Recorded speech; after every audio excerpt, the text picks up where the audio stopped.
అండి, welcome to my channel. ఇవాళ నేను పచ్చి రొయ్యలు ఫ్రై చేస్తున్నానండి. చూసారండి, పెద్ద పెద్ద రొయ్యలు ఇవి తీసుకుంటున్నానండి ఫ్రై కోసమని. నేను ఫస్ట్ కారం వేస్తున్నానండి. ఆల్రెడీ 1 స్పూన్ వేసానండి. మనం కారం ఎంత తింటే అంత స్పైసీగా కావాలంటే అంత అన్ని వేసుకోవచ్చండి కారం. తర్వాత పసుపు యాడ్ చేస్తున్నానండి. తర్వాత సాల్ట్ అండి, రొయ్యలకు సరిపోయేంత సాల్ట్ వేసుకోవాలి.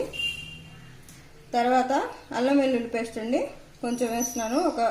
ఒక స్పూను కన్నా కొంచెం ఎక్కువ, 2 స్పూన్స్ అవుతుందండి దగ్గరగా. ఇవన్నీ బాగా కలుపుకొని 1 గంట సేపు పక్కన పెట్టుకోవాలండి. బాగా మసాలాలు రొయ్యలకి ఫ్రై పట్టేటట్లు పెట్టుకోవాలండి. ఫ్రై కోసమని బాగా పట్టాలండి రొయ్యలకి. కొంచెం నానితే ఉప్పు కారం బాగా పడుతుందండి. కొంతసేపు 1 గంట పక్కన పెట్టుకున్నామని.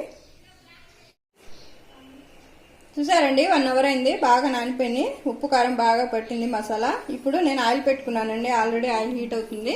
ఇప్పుడు మనం బాగా కలిపి పెట్టుకున్న రొయ్యల్ని ఆయిల్లో వేసుకోవాలండి. చిన్నగా మెల్లగా వేసుకోండి, ఆయిల్ హీట్ అయింది కాబట్టి. మొత్తం వేసుకోవాలండి. వేసుకున్న తర్వాత మసాలా గిన్నెలోకి కొంచెం వాటర్ పోసి ఆ మసాలా మొత్తం బాగా చేతితో కడిగేసి వేసుకోవాలండి. ఆ వాటర్ రొయ్యల్లోకి బాగుంటుందండి, వేస్ట్ అవ్వకుండా మసాలా. ఇలా వేసుకున్న తర్వాత మనం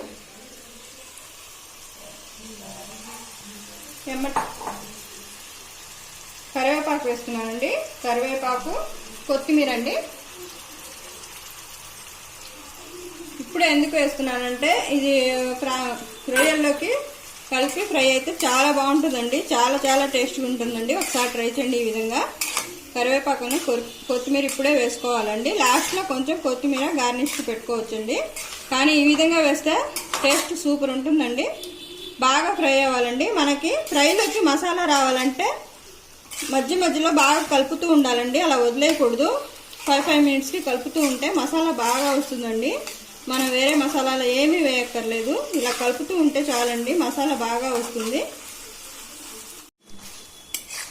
చూసారండి, వాటర్ మొత్తం పోయింది. ఇప్పుడు బాగా ఫ్రై అవ్వాలండి. ఆయిల్లోనే బాగా ఫ్రై అవ్వాలి. ఈ విధంగా బాగా కదిలిస్తూ మధ్యలో కదిలిస్తూ ఉంటే మసాలా వస్తుందండి, బాగుంటుంది. వేరే కర్రీ లేకుండా మనం మసాలాతోనే కలుపుకొని తినేయచ్చండి, చాలా బాగుంటుంది. నేను కారం ఇంకొంచెం వేసానండి. మా ఇంట్లో కారం కొంచెం నాన్ వెజ్లో ఎక్కువనే తింటారు. ఇష్టమైన వాళ్ళు వేసుకోవచ్చు, లేకపోతే తగ్గియచ్చండి కారాన్ని. నేను ఇంకొంచెం వేసానండి. ఇలా మధ్యలో బాగా కదిలిస్తూ ఉండాలండి. చూసారండి, మా రొయ్యల ఫ్రై రెడీ అయిపోయింది. బాగా ఫ్రై అయిపోయిందండి. నేను ఏ ఫుడ్ కలర్ యాడ్ చేయలేదండి. ఇంట్లో పట్టించిన కారం అండి. చాలా ఎర్రగా ఉంటుంది. ఇంట్లో పట్టిస్తే మనం చాలా టేస్టీగా ఉంటుందండి. ఒకసారి ట్రై చేయండి. ఇంకా వేరే కర్రీ కూడా అవసరం లేదండి. దీంట్లో ఈ మసాలాతోనే మనం తినేయచ్చండి. చాలా అన్నం కలుపుకోవచ్చండి. ఈ మసాలాతోనే మనం వేరే కర్రీ లేకుండానే తినేయచ్చు. చాలా టేస్ట్ ఉంటుందండి. ఒకసారి ట్రై చేయండి. నేను వేరే మసాలాలు కూడా ఏమి యాడ్ చేయలేదండి. ఫస్ట్లో చూపించినవే. బాగా కదిలిస్తూ ఉండాలండి. అదే మెయిన్ ప్రాసెస్. దీంట్లో కదిలిస్తూ ఉంటే మనకి మసాలా వస్తుందండి బాగా.